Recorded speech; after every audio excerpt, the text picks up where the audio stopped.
How low can you go? This is Echeveria. Low, which is now in the sun or off the sun now. Last night, I assaulted this plant and took some cuttings. So this is a crested Echeveria low, and you can see all the cresting there and empty or bare because I took them off, chop, and these are now the babies. Now the babies has been dried up and are ready to be planted.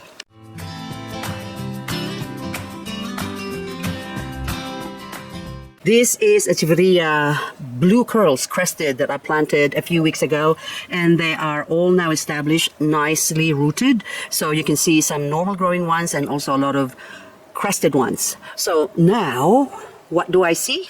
Empty spaces for the Echeveria low crested to be planted. So we're just gonna go dig up hole here and stick them on, and of course I've got my little beautiful, what is this one? The bumps.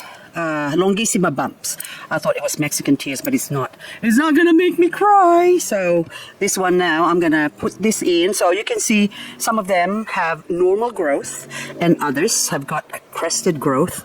So hopefully these ones, it's not actually hopefully, they will grow. Okay, so I'm just gonna stick them on like so, and some of them's already got roots and others don't have, but anyway, this ones has still got time to grow because it's now autumn here in Australia, and a couple of months would be enough for them to grow and set roots.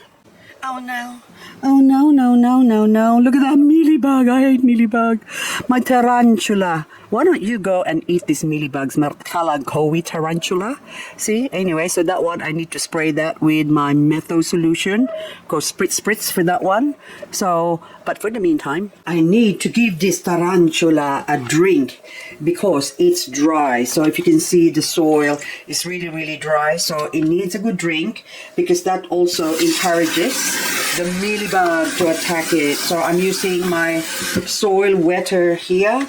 This is a seaweed based soil wetter, so that it can penetrate the soil better, because this soil has become hydrophobic. And also this is their growing season, so it is best to give them lots of drinks while they're growing. So I still have a couple of months till the end of autumn, and by winter I have to bring this inside if I want them to continue growing. That way they can be in a temperature range between 10 to 25 degrees Celsius, and they will continue to grow all through winter and spring, even becoming dormant again when summer comes, when it gets too hot for them. So I leave this here for maybe a couple of hours to a day to soak up some water, and I'm also bringing out a few of my other Kalanchoes to give them a good soaking. Drink, baby, drink. Hello, Stapelia. Smell rating. I think this one is flowering right now. I have to sniff it to see how stinky or nicely smelling it is. Aw, boring. Doesn't have any smelly stuff. So this is one of those smelly flowers, but this one is actually smelling beautiful. Maybe it's my fingers that smells beautiful. This is my variegated Sedum clavatum. Look how beautiful they are. And of course, autumn is their growing period, and you can see lots of little babies popping out on the stem, so those little tiny ones there. So in summer they are dormant, but in winter, look at that little growth. I call them pimples. And in here, those ones are growing as well, but this one needs to be propagated. So the long stem, I need to chop like so, and then wherever I chopped off, there's a chance that there's a couple of plants will still grow on the nodes there. But this one, I need to dry this and put that somewhere else. And before I do that, actually, I need to do a shout out or kisses to Succulents y otras cosas, also known as Succulents and other things. She's got a YouTube channel, so this is just a shout out to her. So anyway, thank you for watching my videos, Succulents y otras cosas. So hopefully, there you go. You get a lot of people watching your channel as well. But this one now, I have to chop because this is actually their growing season, of course. All sedums, just like these other ones that I've got here, so which is Sedum Joyce Talokia. I'm also gonna take some cuttings out of that, and also this one. This is Cherry Danko, or Graptopetalum Cherry Danko, that is. So this one as well, you can see that the plant is already telling me that, oh, I need to grow because of the presence of the roots. So we just chop it off to, hang on, there, something like that. And then of course I'm gonna put this in a separate pot. Anything that's sort of hanging over, we go chop it off and chop it off.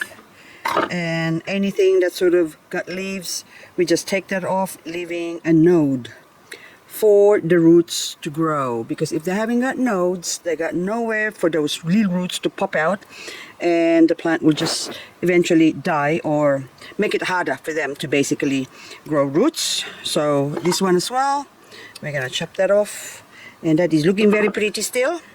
So I'm gonna put this aside and put this in a separate pot later on, those cuttings that I took. So, and this one now, my clavatum. What am I going to do with you? I'm going to pick or cut them long, basically, or actually cut them short and leaving a long stem. So it's just like this one here. So if you can see, I don't know if I can focus this.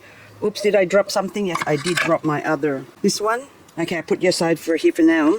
But if you can see, sort of on the stem here, there's a little sort of a bump and bump. So all along that stem where the node is, or that has been calloused off, where the leaves once was, that will grow some plants. So I'm gonna cut it from the top, just leaving a couple of nodes. So, okay, so shorty. And we're going to compare it to the longest. So even this one, hang on, you can see that there's also little babies about to pop out of that. So this one now, okay, doke, so there's none that I can see. So compare that one. So that's why I cut it long, but there is a but. There's always a but. Anyway, we can remove that. Oops. And of course, some leaves will grow. Some leaves won't. So this I will take that off again. And then now if I cut this here, I left a couple of nodes for the roots to grow, and hopefully maybe that one there might even grow a pup. But this one now, if I plant this down, that will still grow some pups. As you can see, those little slightly bumpity bump. Just very, very, very light still. But plant that in the soil, so as this one and that one, and they will all grow all through autumn. And in winter I can bring this inside, because again this plant is not frost hardy. It will die if I leave it outside here, because we do get frost here in Canberra. So best to bring this inside under a grow light preferably, so they will continue to grow. I'm just going around checking to see if there's mealybug, which I don't see any. So I'll just continue doing this to the rest of the plant here. So if you see that, okay, now this one, so it might look drastic, but one must do what one must do to make more babies. Because, hang on, can you see that? Hang on, there you go, that one, and anything that's sort of longish has got to go, so they can propagate and grow some more. Beautiful Sedum clavatum. Only taking the high ones and that one. So hopefully they'll all grow up the top. And this one is quite long as well, so I'm gonna chop that off there. And that one, I think, can I leave you there? This one on the side I will leave, and that one, if I take that off, that's gonna look bare, so I'm gonna leave it. Still looking very, very pretty, and by after winter, by springtime, these will all thicken up and grow into a beautiful, thick, bushy Sedum clavatum variegatum. This is Graptoveria Mrs. Richards, which I have overlooked. So I'm supposed to have taken some cuttings from this plant last month already in February. So it's March now, so I think the second week of March here in Canberra, Australia. So this one I should have taken maybe last week of February. or third or last week. It doesn't really matter, but before autumn. So it's just so beautiful. Look at them. So it's also like growing right now. And of course this one is sort of sticking out on the side there. See that?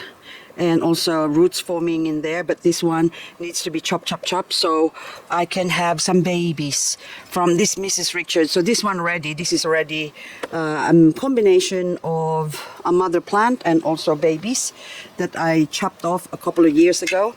So now it's time to, there you go, take another cutting. Oh, look how beautiful that is. Also known as Graptoveria gypsy. So you're not going to be wandering off. You're going to be staying in there. I let it dry up for a couple of days. Oh, beautiful. Look at that. So hopefully, do I take this long one? So anything that's sort of longish, I'm going to take off or remove or cuttings. And then that way, okay, I got 3. 1, 2, 3. So that way I got 1, 2. So this can go in a pretty little pot in a couple of days. So by next year, I will have more Mrs. Richards. My Haworthia Emperor or Pumila is flowering like crazy. So this has been flowering for the last, I think last 2 months actually. I was meaning to cross-pollinate the flowers because look at them. So they're all opening up. Look at that. So the rest of them, it started from the bottom here going up.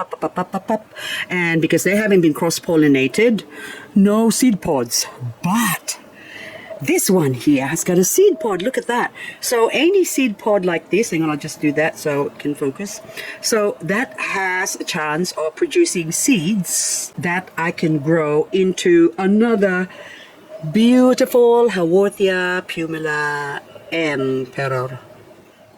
Autumn is the growing season as well for Aeonium. So this is Aeonium Halloween, a crested form. So this is the normal form. And at the back here, see, look at that beautiful, beautiful cresting. Look at that. Look at the cresting there. And also, look. And of course, as promised, once the weather or the temperature goes down or gets cooler, roots starts forming. So you can see all those roots there. They're all starting to form and saying, it's time for me to get chopped off and planted somewhere else, but I'm not going to do that with this poor plant. I'm going to leave it as is. And I've been meaning to repot this one. Hang on. So because the pot broke. And so I would like to repot this, but before I actually do that, I'm not going to do that on this video. I'm going to do that off video, but I just want to show you the growth of this one. See how nicely opened this Halloween is. Because this is in an area wherein it's not getting direct sunlight. So this is in my 50% UV shade cloth area. So up the top, I have a shade cloth as you can see. And then of course, down here is where I have it growing. So it hardly gets direct sunlight on it. Now, if I compare this to another Aeonium, morning glow that is exposed to afternoon sun. Look how small or still close off this plant is, which means it's still trying to fight off the heat of the sun. So that's why it's not growing or opening up as much as the other Aeonium, which is the Aeonium Halloween. Another plant that I'm really excited to propagate or can be propagated or taken cuttings in autumn is this beautiful Sedum Atlantis. So any sedum can be propagated at this time when temperatures are, of course, between 10 to 25 degrees Celsius. They will continue to grow. And as usual, this one, if left outside during winter, the plant will die down to barely nothing, sort of similar to that one there. So those little pink growth, that's sort of showing. So that's what it's going to look like during winter. They're not going to die from the frost, but they will just go into dormancy period. But if grown, of course, indoors under the grow light, this will continue to grow like this. So this is also, of course, Atlantis. And as you can see, this one now, I am ready to actually cut this off and let those new ones grow. But I'm not going to do that. I'm going to leave this one because it's already cuttings I've taken a few months ago. So I would really like to leave it as is. And this whole pot planted with other succulents here, as you can see, I will just bring that indoors during winter. This Sedeveria Silver Star is also due for propagation or autumn propagation. Hang on. First, I need to clean this up because this was attacked by mealybug before and still got some mealybug present there. So I need to address the issue. Hang on, I'll move this here. I'll put that one there. So I'll bring this inside and clean this up. And of course, I am going to take maybe just one plant here, maybe that one on the side there, so as to give room for these two that are head-butting, or maybe even this one. So I leave these two here and just take the outside one. So even 1, 2, and 3, I will remove from this pot, this beautiful Sedeveria silver star, and then also hope that they will actually grow and not die on me. So that's the only way we can make our succulent grow or live longer, is by propagating and propagating, but propagating at the right time. This Crassula here is Capitella, is flowering as well. So this is a variegated form, and of course, because it is grown in the shade, it has sort of gone green and looks like it's not variegated anymore compared to this other one here that's sort of the same plant, but look at the difference in the color. So that other one, the red one on the left, is more open to actually expose to the sun, which is still all, that is why it's still all red. And this other one is more in the shade, that is why it's more green. But the flowers might look beautiful, but they stink. They don't smell very good.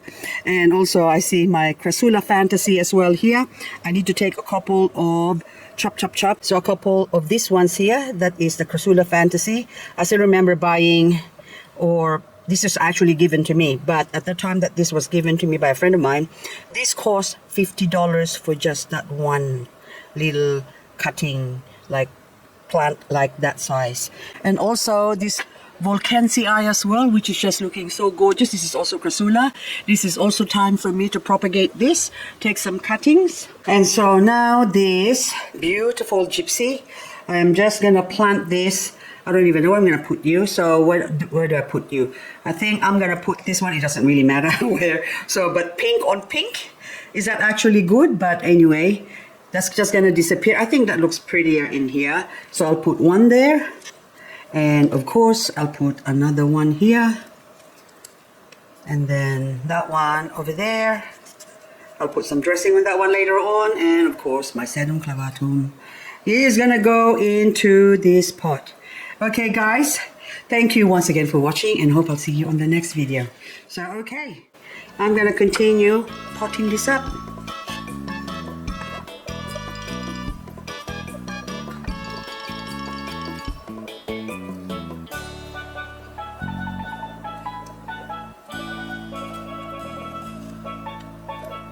Okay, 5 is enough, and the rest of them, I'm gonna plant these on a separate